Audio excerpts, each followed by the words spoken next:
سر بردن جهان یک سر نمی‌ارزد به می بفروش داغ ما کسی بهتر نمی‌ارزد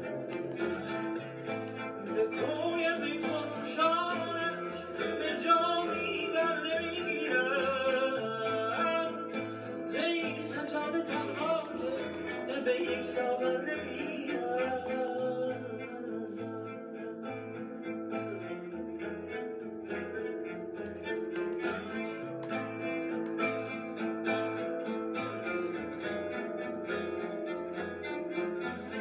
رقیبم سرزنش ها کرد که زیبا به رخ نتا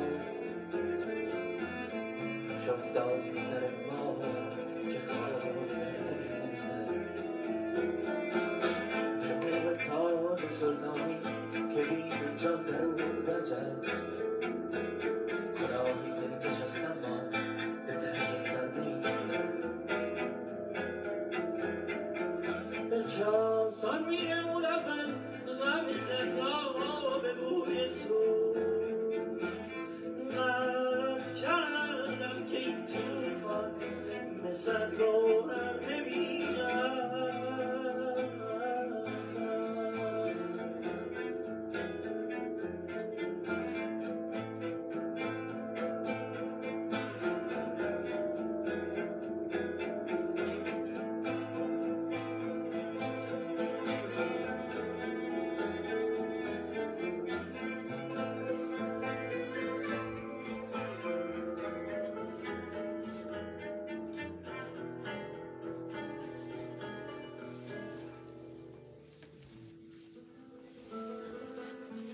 Good evening, everybody. God, it's got really cold in Vienna. Isn't it ridiculous? It's absolutely ridiculous. I walked around in a jumper all day long today, and it's not even the end of August yet. Thank you very much, Kamyab. That was the beautiful music, as usual, of Kamyab Saderi. So yes, tonight it is not pretty dresses. It is a very thick and heavy jumper because it's blooming cold out there. Right, so good evening, everybody. My name is Joanna Godwin-Seidl. I'm your host this evening for our reading of 1001 Nights. And without further ado, I shall get going. Now, when it was the 504th night, Scheherazade said, "Well, it has reached me, O auspicious king, that Jan Shah read this much upon the tablet and found at the end of the inscription, 'Then thou wilt come to a great river, whose current is so swift that it blindeth the eyes. Now this river drieth up every Sabbath, and on the opposite bank lies a city wholly inhabited by Jews, who the faith of Mohammed refuse. There is not a Muslim among the band, nor is there other than this city in the land. Better therefore lord it over the apes, for so long as thou shalt tarry amongst them, they will be victorious over the gulls. And know also that Lai, who wrote this tablet, was the Lord Solomon, son of David. On both be peace.'" When Jan Shah read these words, he wept sore and repeated them to his men. Then they mounted again, and surrounded by the army of the apes, who were rejoicing in their victory, returned to the castle. Here Jan Shah abode, sultaning over them for a year and a half. At the end of this time, he one day commanded the ape army to mount and go forth a-hunting with him.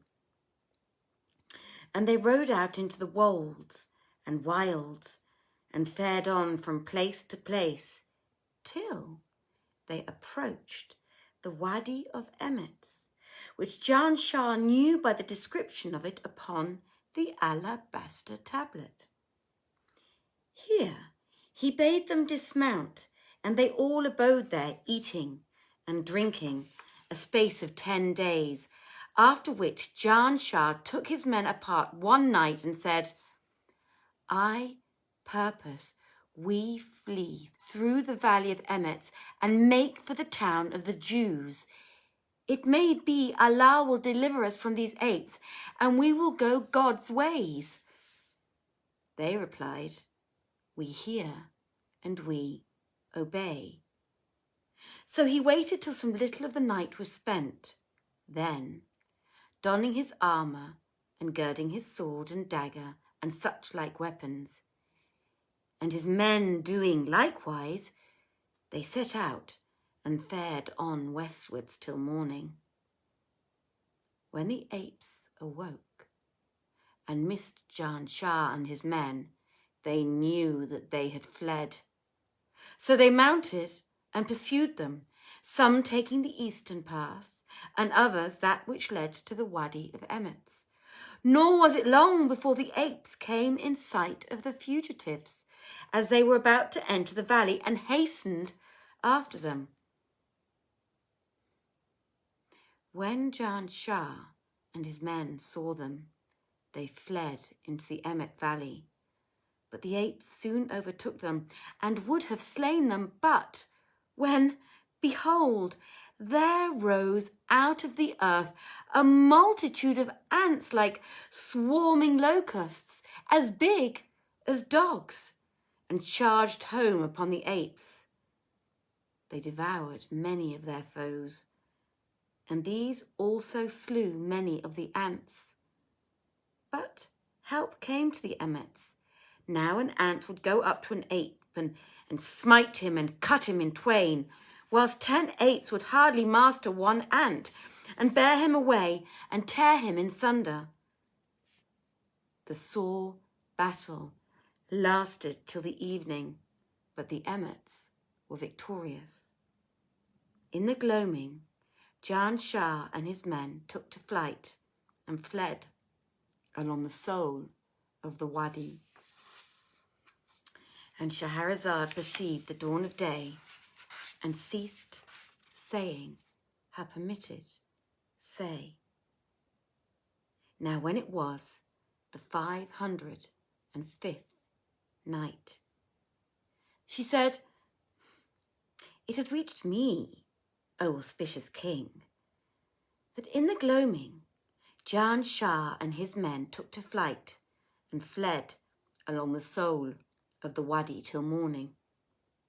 With the break of day, the apes were up and at them, which when the prince saw, he shouted to his men, 'Smite with your swords!'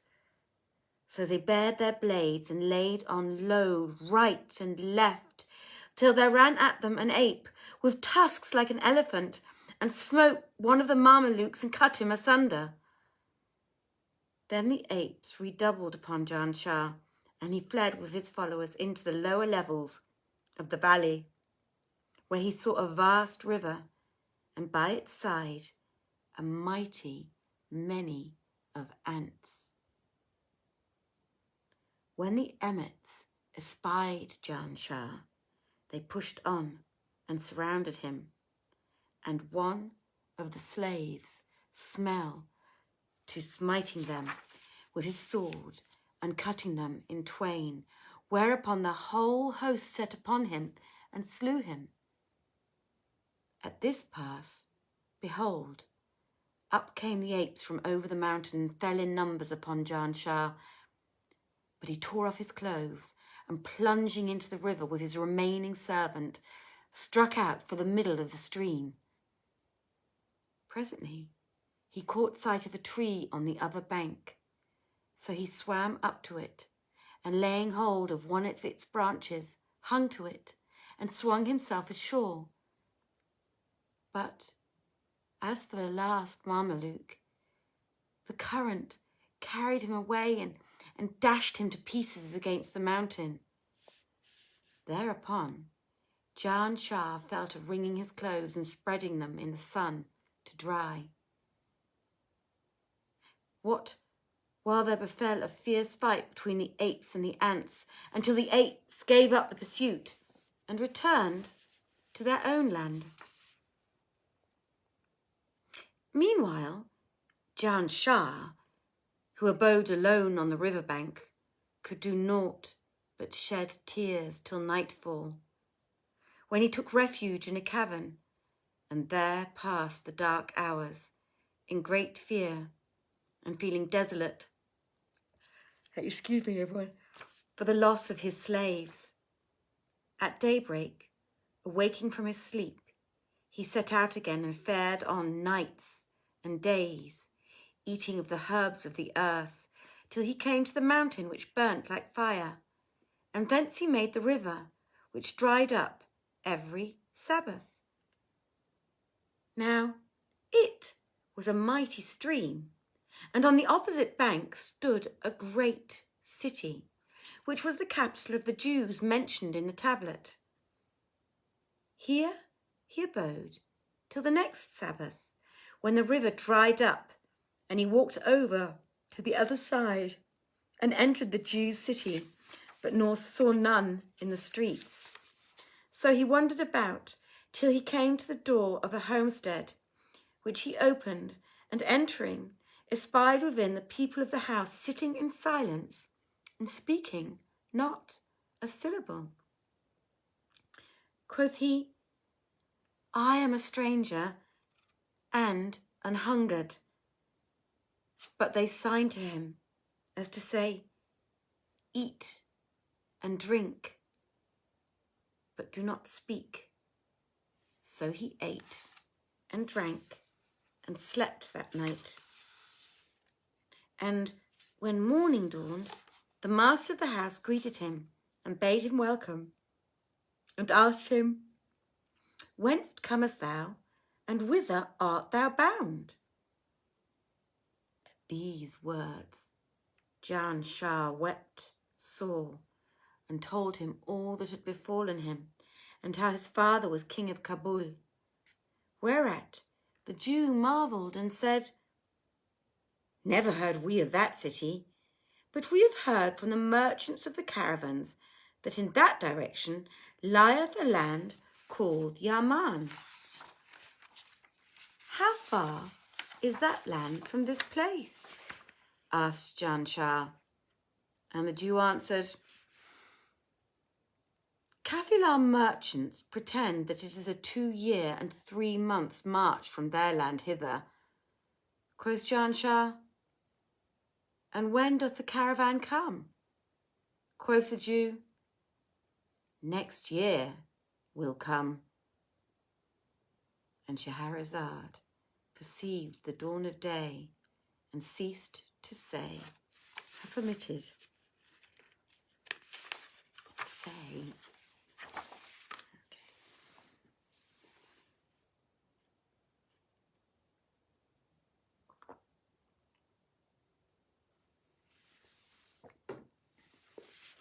Now, when it was the 606th night, she said, It hath reached me, O auspicious king, that when the Jew was questioned anent the coming of the caravan, he replied, Next year 'twill come. At these words, the prince wept sore and fell a-sorrowing for himself and his Mamelukes, and lamenting his separation from his mother and father, all which had befallen him in his wanderings. Then said the Jew, O young man, do not weep, but sojourn with us till the caravan shall come, when we will send thee with it to thine own country. So he tarried with the Jew 2 whole months, and every day he went out walking in the streets for his solace and diversion. Now it chanced one day, whilst he paced about the main thoroughfares as of wont, and was bending his ways right and left, he heard a crying out loud and saying, Who will earn 1,000 gold pieces and a slave girl of surpassing beauty and loveliness by working for me between morning and noontide? But no one answered him. And Jan Shah said in his mind, Were not this work dangerous and difficult, he would not offer 1,000 dinars and a fair girl for half a day's labour. Then he accosted the crier and said, "I will do the work." So the man carried him to a lofty mansion, where they found one who was a Jew and a merchant seated on an ebony chair, to whom quoth the crier, standing respectfully before him, "O merchant, I have cried every day these 3 months, and none have answered, save this young man." Hearing his speech, the Jew welcomed Janshah, led him into a magnificent sitting room, and signalled to bring food. So the servants spread the table and set thereon all manners of meats, of which the merchant and Janshah ate and washed their hands. Then wine was served up, and they drank, after which the Jew rose, and bringing Janshah a purse of 1,000 dinars and a slave girl of rare beauty, said to him, "Take maid and money to thy hire." Janshah took them and seated the girl by his side, when the trader resumed, "Tomorrow to the work." And so saying, he withdrew, and Janshah slept with the damsel that night. As soon as it was morning, the merchant bade his slaves clothe him in a costly suit of silk, whenas he came out of the hammam bath. So they did as he bade them, and brought him back to the house, whereupon the merchant called for harp and lute and wine, and they drank and played and made merry till half of the night was past, when the Jew retired to his harem, and Janshah lay with his slave girl till the dawn. Then he went to the bath on his return. The merchant came to him and said, "Now I wish thee to do the work for me." "I hear and obey," replied Janshah. So the merchants bade his slaves bring 2 she-mules, and set Janshah on one, mounting the other himself. Then they rode forth from the city and fared on from morn till noon, when they made a lofty mountain, to whose height was no limit. Here the Jew dismounted, ordering Janshah to do the same, and when he obeyed, the merchant gave him a knife and a cord, saying, "I desire that thou slaughter this mule."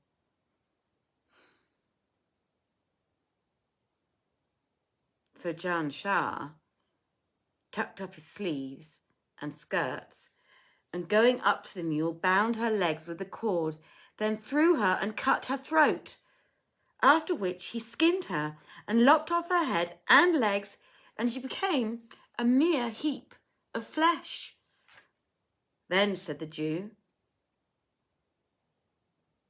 "Slit open the mule's belly and enter it, and I will sew it up on thee.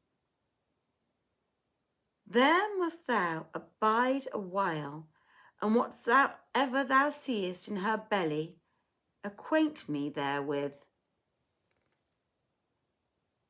So Janshah slit the mule's belly and crept into it, whereupon the merchant sewed it up on him and withdrew to a distance. And Scheherazade perceived the dawn of day and ceased saying her permitted say. Now,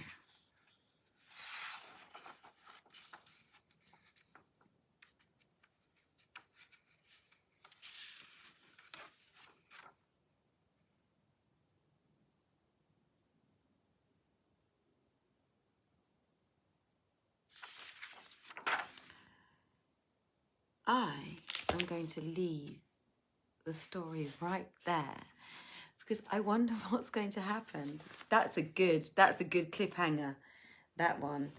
what is going to happen to Jan Shah in the belly of that mule. Now, this poor young prince, and remember, I think he left his parents when he was about 15 or something, so he can't be more than about 16 years old now or something like that. This poor young man, all the adventures. Oh, that's what it is. You need to move my candles down. There we go. No, that way. That way, that way, that way, that way. There we go, to get them in and turn my camera. There we go. We've got some candles going now. It's very interesting to find out what's going to happen to poor Jan Shah, because he said, yes, that's what I was saying. He has had some of the most incredible adventures, that poor young man. But so far, he's survived them all. So I wonder whether he's going to survive this next one. I have no idea what it is. We will find out from Saman tomorrow evening, who will be with you. I will see you next Tuesday evening. I wish you all a very, very beautiful weekend, for those of you who have weekends on Saturday and Sunday, because I know some of you don't. It depends on which part of the world you are in. We do here in Austria, and I'm going to the theatre tomorrow, which is very nice to see a Greek play. Again, something old and ancient. So all of you have a very, very beautiful weekend. Enjoy the rest of the story tomorrow. I'm going to go and secretly read it now so that I can go to bed with a clear head and not wonder what's going on. Many blessings from me to you. I hope the weather improves for us here in Austria tomorrow, because it really has been an absolute miserable day today. And I have a dog, as some of you know, and I can promise you it is no fun walking that dog in this rain and this cold. That's for sure.